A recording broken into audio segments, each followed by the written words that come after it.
सबका मोर्चा है भाई, सबका मिला करके। बहुत बहुत धन्यवाद। बहुत बहुत सहयोग। चाय खोला दूँ? मैं खिला देता हूँ।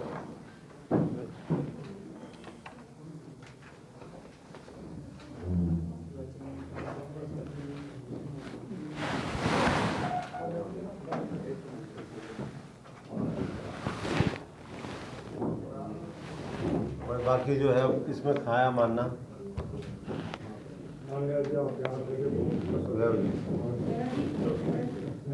ले जी।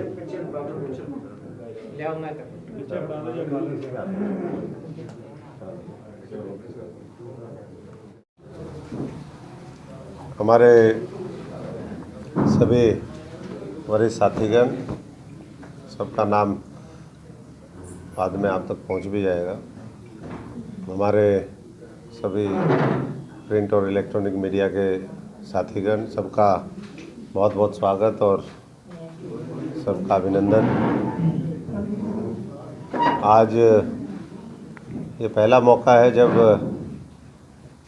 पूरे भारतवर्ष के लोगों की भावना के अनुरूप हरियाणा के साथियों की जो अपेक्षाएं हैं, आकांक्षाएं हैं राजनीतिज्ञों से, उसके अनुरूप अपना भारत मोर्चा जो 25 तारीख को गठित किया गया, उसके बाद मैं सिरसा पहुंचा हूं। मैं सब साथियों का आभारी भी हूं इस बात के लिए कि हमेशा सिरसा के चाहे जनमानस हो, चाहे यहाँ का किसान, गरीब, मजदूर, नौजवान हो, छत्तीस बिरादरी और मीडिया ने भी हमेशा पूरा सहयोग, समर्थन अपना हमेशा दिया है। और आगे भी मैं उम्मीद करता हूं कि आप सबका सहयोग, समर्थन, मार्गदर्शन भी, क्योंकि आपके पास फीडबैक भी आता है, वो सब मुझे भी और हमारे ये जनता के लिए, जनता के द्वारा, जनता का जो अपना भारत मोर्चा है, इसको सब साथियों का सहयोग मिलेगा। हालात आप देख ही रहे हैं कि इस मोर्चे बनाने की ज़रूरत क्यों पड़ी। मोर्चे की ज़रूरत इसलिए पड़ी क्योंकि जो सरकार का काम है, लोगों को राहत देना, लोगों की मदद करना, लोगों के अधिकारों की रक्षा और सुरक्षा करना, वो सरकार नहीं कर पा रही है। चाहे वो प्रदेश की सरकार हो, चाहे वो देश की सरकार हो।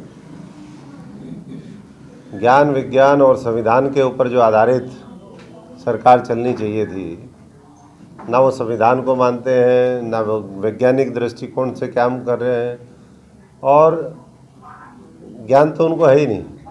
अगर ज्ञान होता तो आज देश की इस तरीके के हालत नहीं होते। ना आर्थिक पॉलिसी उनकी ठीक है, ना कृषि पॉलिसी उनकी ठीक है, ना विदेश नीति ठीक है। मोर्चों पे आप देख रहे हैं, बाहर सारे बॉर्डर जितने भी हैं, चारों तरफ से, चाहे चाइना हो, पाकिस्तान हो, छोटे छोटे और जो मुल्क जो हमारे से मदद लेते थे, हमारा सहारा लेकर के आगे बढ़े थे, नेपाल जैसे राष्ट्र, आज वो भी देश की तरफ घुरा करके जो है देखना उन्होंने शुरू कर दिया। पीछे चुप करवा दो भाई। तो इसलिए मैं तो यही कहूँगा कि लोगों की भावना के अनुरूप ये मोर्चा काम करेगा आने वाले समय में, और एक मजबूत जो विपक्ष का रोल होना चाहिए, क्योंकि अभी तो जो विपक्ष है वो भी मृत प्राय है, और खुद कांग्रेस जन इस बात को मानते भी हैं अब तो कि कांग्रेस कमज़ोर हो चुकी है। और कमज़ोर जो हो जाता है, जैसे ये कमज़ोर इम्यूनिटी थी जिनको, उनको कोरोना ने पकड़ लिया, बहुत से लोग उसकी चपेट में भी आ गए। तो वैसे ही जब कोई भी दल, कोई भी व्यक्ति जब कमज़ोर होता है तो सबसे पहले वही चपेट में आता है। और इन्हीं बातों को लेकर के हमेशा हमने उस समय लड़ाई भी लड़ी थी। उस बात को तो छोड़े, अब तो पॉजिटिव नोट के साथ किस तरीके से हम इस मोर्चे को और व्यापक बना सकते हैं, देश के हर वर्ग की आवाज़ बना सकते हैं, ये हमारा आने वाले समय में ध्येय रहेगा। और मुझे पूरा यकीन है कि इस मोर्चे में जिस तरीके से, चाहे वो उत्तर पूर्व हो, चाहे वो दक्षिण भारत हो, चाहे उत्तरी भारत की बात करें, हर जगह से पश्चिम में महाराष्ट्र, गुजरात है, सब जगह से रोज़ मेरे पास फ़ोन आते हैं कि बहुत अच्छी पहल आप लोगों ने करी, क्योंकि हमें समझ में ही नहीं आ रहा था कि हम जाएँ कहाँ। विपक्ष कहीं दिखाई नहीं देता है, वो कॉम्प्रोमाइज़ है, बीजेपी से साठगांठ करके वो पुराने जो उनके काले कारनामे हैं उसकी वजह से वो बोलता नहीं है। सरकार हमारी सुनती नहीं है। अगर सरकार सुनती तो आज करीबन 95 दिन से जो हमारे किसान का मेरा वर्ग आज बॉर्डर के ऊपर बैठा है उसको इस तरीके से बैठना नहीं पड़ता। तो सारा चीज़ों का राजनीतिक जो वर्तमान हालात हैं उसको देखते हुए ये मोर्चा गठन किया गया। और हमारी हमेशा से ये पहले भी प्राथमिकता रही कि जो साधारण परिवार के लोग हैं, ग्रामीण पृष्ठभूमि के हैं, गैर राजनीतिक जिनकी पृष्ठभूमि है लेकिन देश के लिए अच्छा काम करना चाहते हैं, उसमें युवक हो, युवतियाँ हो, अलग अलग क्षेत्र के लोग, धर्म के लोग, क्योंकि ये तो समूह है। भारतवर्ष की सुंदरता यही है कि यहाँ विविधता के अंदर एकता है, लेकिन आज बहुत सी ताकतें उस विविधता की एकता को खंडित करना चाहते हैं, जाति, धर्म, क्षेत्र के आधार पर देश को विभाजित करना चाहते हैं। और भी बहुत से जो भी वो साम दाम दंड भेद लगा करके कर सकते हैं वो करने में लगे हुए हैं। इसलिए लोगों को अपने व्यक्तिगत स्वार्थों से ऊपर उठना पड़ेगा,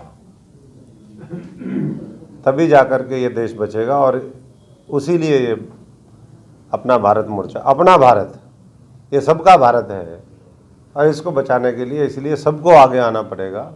यही हम लोगों ने आह्वान किया है। अब धीरे धीरे हम पूरे देश के अंदर इस मोर्चे का जो हमारा विस्तार है उसको करेंगे, लोगों के बीच में जाएंगे। क्या प्रारूप होगा, कैसे होगा, ये और लोगों के साथ अभी चिंतन मंथन हम लोगों को करना है।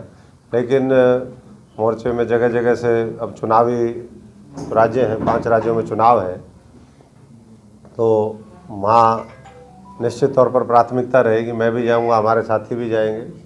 और साथ साथ क्योंकि हरियाणा हमारी कर्म भूमि है, जन्मभूमि है, यहाँ सिरसा और पूरे हरियाणा ने राजनीतिक तौर पर मुझे भी और हमारे बहुत से साथियों को सबल बनाया है, मजबूत किया है। तो ये तो हमारी हमेशा प्राथमिकता में रहेगा ही रहेगा। आज प्रधानमंत्री जी ने राजनीतिक टीका लगवाया है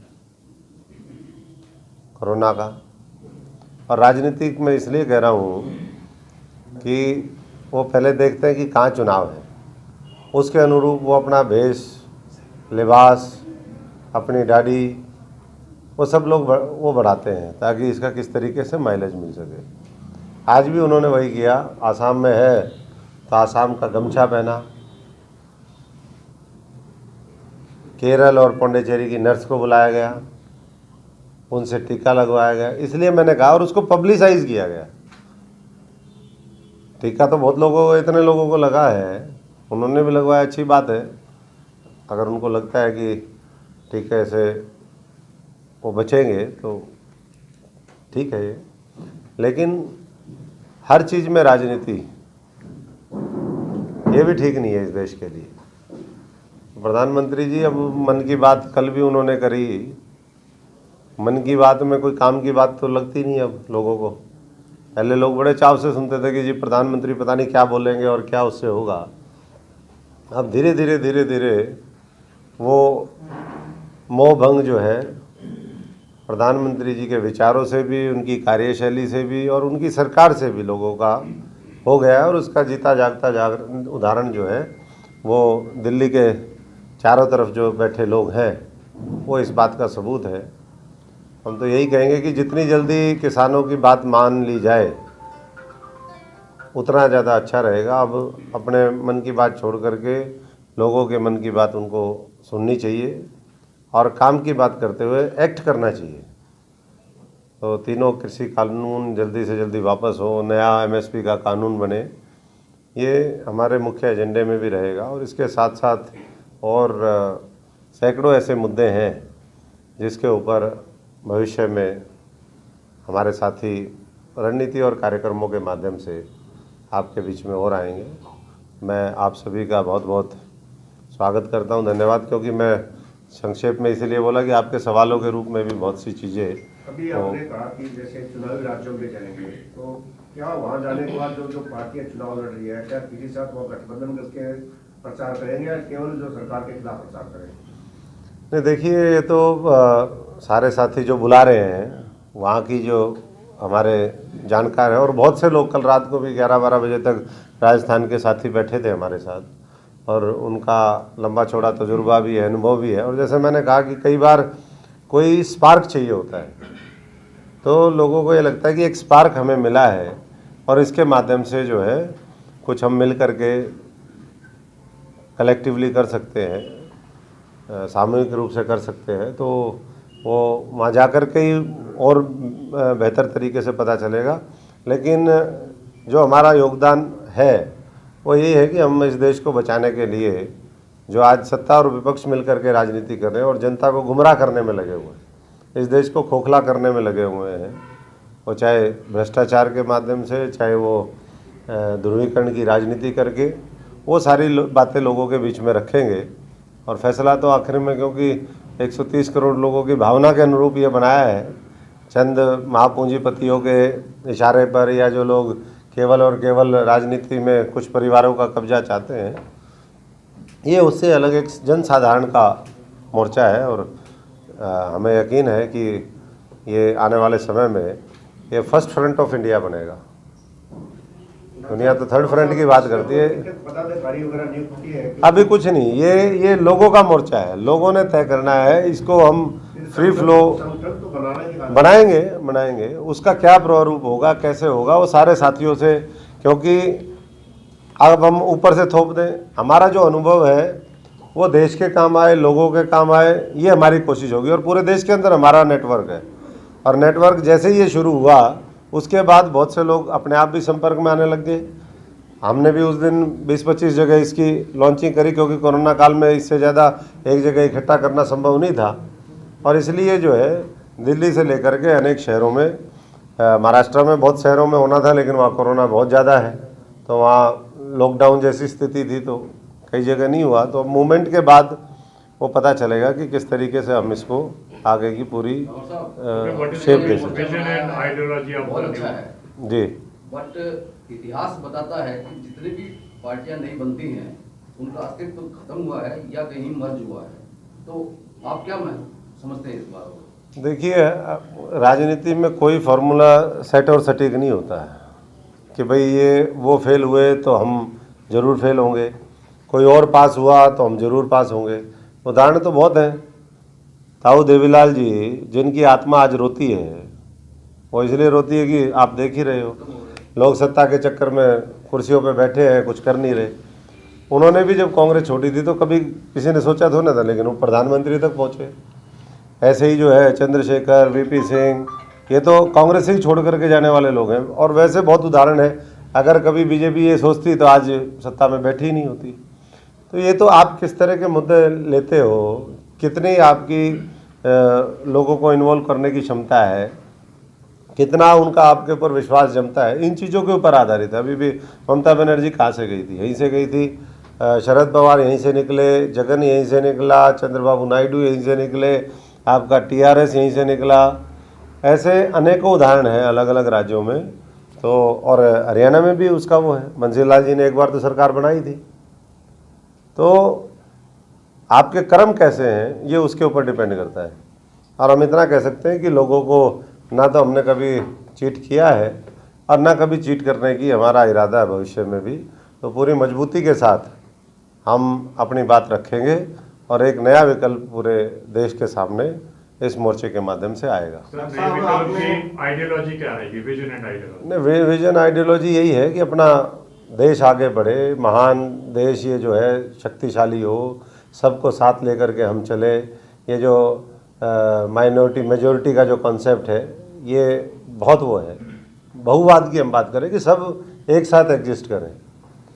जाति व्यवस्था जिस तरीके से आज इतने साल बाद भी देश आज़ाद होने के बाद हम देखते हैं, तो तमाम मुद्दों के ऊपर और जो ज्वलंत मुद्दे हैं, चाहे वो बेरोजगारी का हो, चाहे भ्रष्टाचार का हो, इन सब चीज़ों के ऊपर काम करेंगे। महिला सशक्तिकरण के ऊपर काम करेंगे, देश का जो नौजवान है, आज 65% देश में युवाओं की आबादी है, उसके पोटेंशियल को कोई पकड़ ही नहीं पा रहा है कि उसको हम कैसे दिशा दें। और धीरे धीरे जो हमारा जनसंख्या का एक जो बढ़ती हुई जनसंख्या थी, युवा आबादी थी, उसका जो महत्व था वो सरकारों ने धीरे धीरे खोने का काम किया है। तो एक बहुत बड़ा अवसर है इस देश के सामने। और जब कोई भी देश ने तब तरक्की सबसे ज़्यादा करी है जब उसके पास सबसे ज़्यादा युवाओं की आबादी हो। लेकिन आज हमारा युवा देख लीजिए क्या है। अभी रोज़ हम देखते हैं, आज भी अलीगढ़ की एक रिपोर्ट आ रही थी, लड़की को खेत में डाल दिया मार करके। पहले उन्नाव और तमाम दूसरे शहरों में, हरियाणा भी कोई उससे अछूता नहीं है। चोरी डकैती, युवाओं की जो शक्ति थी वो दूसरी तरफ लग रही है। अभी गोवाना के अंदर जो है एक ज्वेलर की दुकान में वो हो गया। तो इन साथियों को अगर सही अवसर और सही दिशा मिले तो मुझे लगता है कि हर व्यक्ति अपना घर परिवार, अपने आप को सही रास्ते पर चलाना चाहता है, बावजूद इसके कि ये जो सारे हालात हैं, जो क्राइम है, ये करने के। तो अवसर देंगे ये तो अभी संक्षेप से में ही मैं बता रहा हूँ। हमने उस दिन एक प्रेजेंटेशन भी दी थी कि हमारा कैसा भारत होगा। उसमें पूरा दिखाया था कि बीजेपी का भारत कैसा है। वो अलग अलग, किसी को खालिस्तानी बोलते हैं, किसी को अलगाववादी बोलते हैं, किसी को कुछ बोलते हैं। जब भी कोई उनके खिलाफ आवाज़ उठाता है तो हमारा भारत तो एक और अखंड भारत है जो सबकी शक्ति का, सामर्थ्य का उपयोग करते हुए इसको नई ऊंचाइयों पर ले जाना चाहता है। डॉक्टर साहब, आपने विधानसभा चुनाव में जेजेपी को सपोर्ट किया था, दुष्यंत चौटाला को काफी सपोर्ट किया था, तो अब इस किसान आंदोलन में उनके किरदार को आप कैसे देख रहे हैं? नहीं, हमने तो बहुत लोगों को सपोर्ट किया था, क्योंकि जिनको हमने बनाया, सींचा, 5 साल 8 महीने हमने वो की, वो जब हमारे ही साथियों की बीजेपी के साथ मिल करके उन्होंने जब टिकटें काट दी। आज भी आप देख रहे हो, मैं जो बोलता था 1.5 साल पहले, 5 साल पहले, अंदर तो मैं बहुत चीज़ें बोलता था, लेकिन 1.5 साल पहले मैंने बोला हुआ था कि गुलाम नबी जैसे लोग जो हैं, ये जो G23 है, ये गद्दार 23 है, गद्दार। और ये कांग्रेस को ख़त्म करेंगे। ये जो भारत बीजेपी का जो सपना है कांग्रेस मुक्त भारत का, उसको साकार करने में ये लोग लगे हुए हैं। तो इसलिए ये लोग, इनके इशारे पर वही गुलाम नबी, मोदी जी उनके लिए रोते हैं, वो मोदी जी के लिए रोता है, उनको कश्मीर में अच्छा बताता है। कोई बड़ी बात नहीं कि बीजेपी का मुख्यमंत्री उम्मीदवार हो सकता है अगला वाइस प्रेसिडेंट का कैंडिडेट हो, क्योंकि ऐसे ही लोगों की तो ज़रूरत है उनको। भारतीय जनता पार्टी ने कांग्रेस के अंदर ही एक ऐसी बी टीम तैयार कर दी है, अपना गिरोह बिठा दिया है जो अंदर से उनको ख़त्म करने में लगा और ख़त्म करेगा।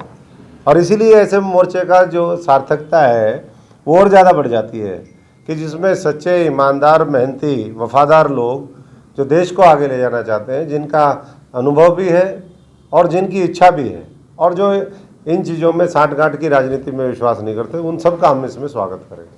कल भी वहाँ जम्मू कश्मीर में लोग इकट्ठे हुए हैं, भूपेंद्र सिंह हुड्डा भी शामिल हुए हैं, उसको आप किस नज़र से देखते हैं? आप कह रहे हैं कि कांग्रेस से अलग होकर पगड़ी तो बदली। ये तो अभी जो मैं कहता था, देखो लीडरशिप को उस समय जो चीज़ें थी समझ में नहीं आई।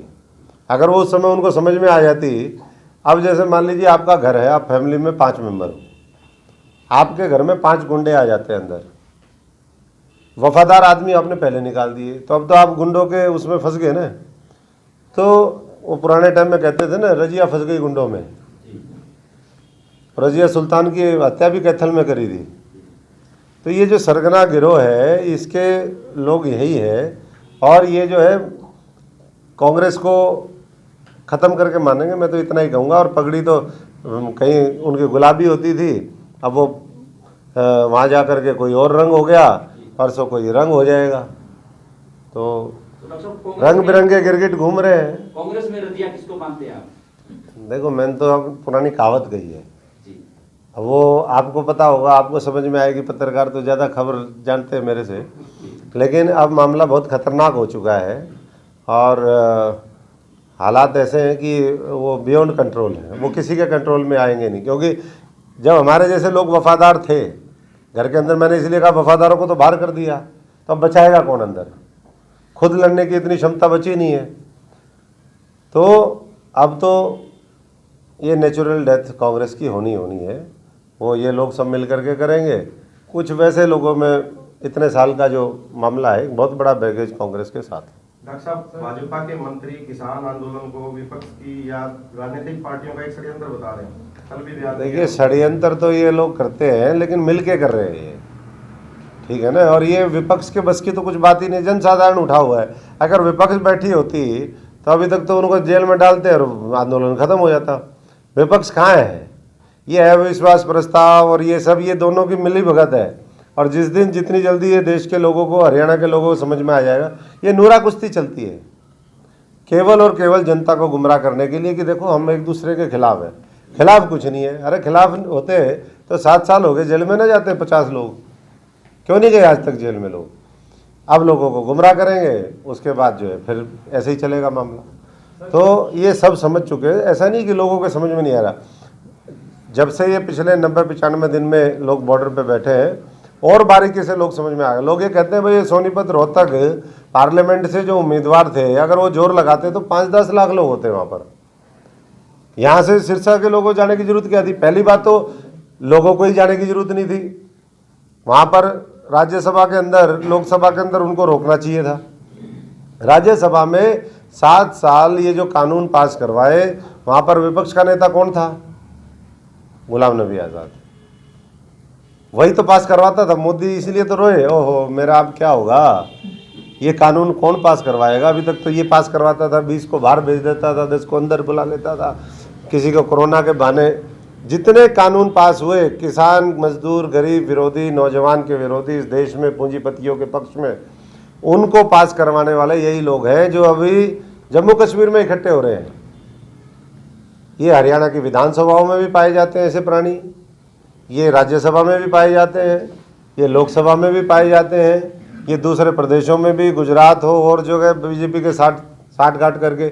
और इसीलिए ये सब कुछ देख रखा है मैंने, इसीलिए मैंने मन बनाया कि इससे मजबूती से लड़ेंगे और देश को इनके साथ जो है मजबूती से खड़ा कर करके हम चुनौती को फेस करेंगे। सर, किसानों और सरकार के बीच कई दौर की बातचीत हो चुकी है, लेकिन हल कुछ भी नहीं निकला।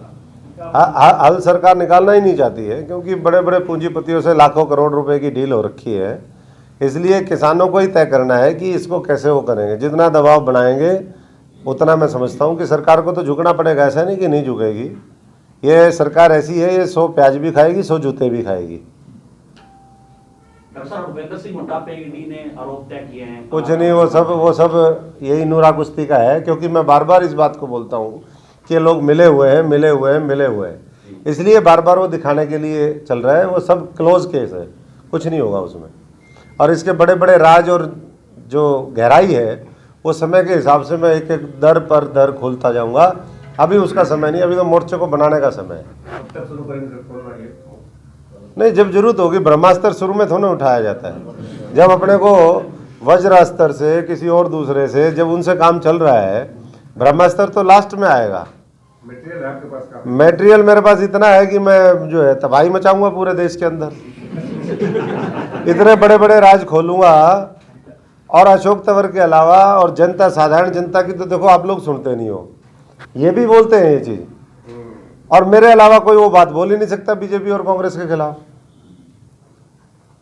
वो इसलिए नहीं बोल सकता, या तो सिस्टम नहीं देखा हुआ किसी ने, या फिर उनसे मिले हुए हैं। कोई कांग्रेस से डरता है तो कोई बीजेपी से डरता है। एक ही आदमी है जो पूरी मजबूती से इस लड़ाई को लड़ेगा।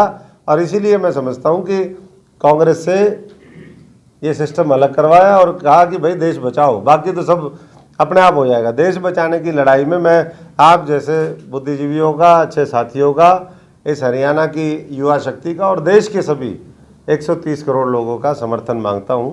और मुझे विश्वास है कि वो मिलेगा। जैसे हालात हरियाणा में बन गए, अब आप देख ही रहे हो, यहाँ पर एक मंत्री आते हैं, शिक्षा मंत्री, और वो जा कर के ठेके में तो प्रेस कॉन्फ्रेंस कर रहे हैं। खुद ही अपने ऊपर इमरजेंसी लगा रखी है। ऐसे हालात कभी हुए थे क्या? मुझे लगता नहीं कि इमरजेंसी में भी कभी ऐसे हुए होंगे। इमरजेंसी उस समय लोग कहते हैं ऐसा हुआ है, ऐसा हुआ। लेकिन अब तो हरियाणा में देखो स्थिति बिल्कुल स्पष्ट है। बीजेपी जेजेपी को जनता मारेगी, कांग्रेस ही मारेंगे अपने आप को, और बाकी को छोड़ोगे आप नहीं। तंवर साहब, राहुल गांधी आपके सहपाठी रहे थे? नहीं, सहपाठी तो नहीं, लेकिन हाँ ठीक थे, बहुत क्लोज मतलब। बिल्कुल। और तो अब क्या उनके साथ बिल्कुल भी कोई बातचीत नहीं? कोई बातचीत नहीं, कुछ नहीं, क्योंकि जब समय होता है ना तभी होता है। वो समय पर जब उन्होंने साथ ही नहीं दिया, और ऐसे लोग जो भ्रष्टाचारी हैं, प्रूवन भ्रष्टाचारी हैं, उस समय इन्होंने कितनी बड़ी बड़ी चार्जशीट दी थी उनके खिलाफ, आज तक कोई कार्रवाई हुई? उनको पता है कि ये लोग बीजेपी को जिताने में सहायक हैं, कांग्रेस को कमजोर करने में इनका बहुत बड़ा योगदान है, लेकिन लाखों हजारों लाखों करोड़ रुपए इनके पास हैं। तो पता नहीं क्या मामला था जिसकी वजह से उस समय उन्होंने नहीं वो किया। और अब वो स्टेज भी चली गई है, अब वो स्टेज चली गई कि ये पार्टी बचेगी और कुछ इसकी तरक्की हो सकती है। लोगों के मन से उतर गई, क्योंकि जहाँ मैंने बोला कि जहाँ वफादारी, ईमानदारी और मेहनत की कदर नहीं होती, उस पार्टी का, उस व्यक्ति का, उस संस्था का और उस देश का कोई भविष्य हो ही नहीं सकता है। डॉक्टर साहब, हरियाणा में 2 चुनाव आ रहे हैं, इलाहाबाद और कालका, तो अपना मोर्चा क्या किरदार आप देख रहे हो? चुनाव नहीं, सभी साथियों से बात करेंगे, और ये तो एक तो अपने संसदीय क्षेत्र में ही है, और दूसरा भी जो है कोई ज़्यादा वो नहीं है। हमने सब जगह पूरे हरियाणा में काम किया है, तो साथियों की सलाह उसमें लेंगे। लेकिन मोटे तौर पे यही है कि अब बहुत दूसरे लोगों की मदद करके देख लिया हमने, तो मदद करी इसलिए थी कि बीजेपी कांग्रेस का विकल्प तैयार होगा, लेकिन लगता नहीं, क्योंकि वो सब लोग भी फिर वैसा ही मामला है। अब ऐसी भी सत्ता की क्या कसक और क्या वो कि आप कुर्सी छोड़ो ही ना। अब यहाँ रोज़ किसान मांग रहे हैं, आज भी बिजली मंत्री का वो जो है घेराव करने गए हैं। मेरे जैसा आदमी हो तो यूँ कहते ले भाई किसानों, आपको मेरे इस्तीफे से फ़ायदा होता तो लो मैं देता हूँ, तो इतना दे देना चाहिए, क्यों इतना चक्कर में पड़े हुए हैं? वो चाहे बिजली मंत्री हो, चाहे वो उप मुख्यमंत्री हो, चाहे विपक्ष का नेता हो, चाहे बीजेपी के अंदर जो लोग बैठे हैं, भाई जनता ने ही तो जिताया उनको। ऐसा तो नहीं कि कोई कहीं और से उनको वो हुआ, जनता ने जिताया है। तो तेरा तुझको अर्पण क्या लागे मेरा, उन्होंने ही तो दी है ताकत, दे दो वापस, उल्टे फिर करके दे देंगे। और नहीं तो देखो फिर आप आगे आगे और जनता पीछे पीछे। अब यहाँ सांसद विधायक जब अपने कई महीनों से अपने कॉन्स्टिट्यूंसी में ही नहीं घुस पाए हैं, तो इससे ज़्यादा शर्मनाक क्या बात हो सकती है? और जब आप अपना पॉपुलर मैंडेट खो चुके हो, तो आपको कोई पदों पर बैठने का अधिकार भी नहीं है। डॉक्टर साहब, दूसरे राज्यों में आप गठबंधन की बात कर रहे हैं कि अच्छे साथियों से, तो क्या हरियाणा में भी इसकी संभावनाएं हैं कोई? हरियाणा में अच्छा कोई साथी होता तो फिर मैं उसी के ना साथ होता। ऐसी कोई संभावना ही नहीं है। जनता साथ है और मामला पूरा खींचेगा और बढ़िया नतीजे रहेंगे। नया नेतृत्व तैयार होगा 36 बिरादरी में, और वो नेतृत्व जैसे दिल्ली में केजरीवाल में और 50 बुराइयां हो सकती है, लेकिन एक काम उन्होंने कर दिया, वो ये कर दिया कि बीजेपी कांग्रेस में जो 50-50, 100-100 साल से जो लोग दुकान जमाए बैठे थे ना, उनकी सबकी दुकान बंद कर दी थी। और अब ये दुकान जो है, ये चाहे और जितनी पुरानी पार्टियां हैं, बीजेपी हो, कांग्रेस हो, अगली दुकान हरियाणा के अंदर वो अपना भारत मोर्चा उनकी बंद कर देगा। बहुत बहुत धन्यवाद। समय का पहिया घुमा के अब एक नई शुरुआत करिए, इस देश की सुनहरी धरती में नई जान भरिए, खिलखिलाते खेतों में खुशियों की बरखा करिए, अपने खेतों की फसलों से देश खुशहाल करिए। बेलारूस ट्रैक्टर, हाँ बेलारूस ट्रैक्टर, तकनीक विदेशी है, इसे देश के रंग में रंगिए, बेलारूस ट्रैक्टर का सब मिलके स्वागत करिए। बेलारूस ट्रैक्टर, तकनीक विदेशी, दिल देसी।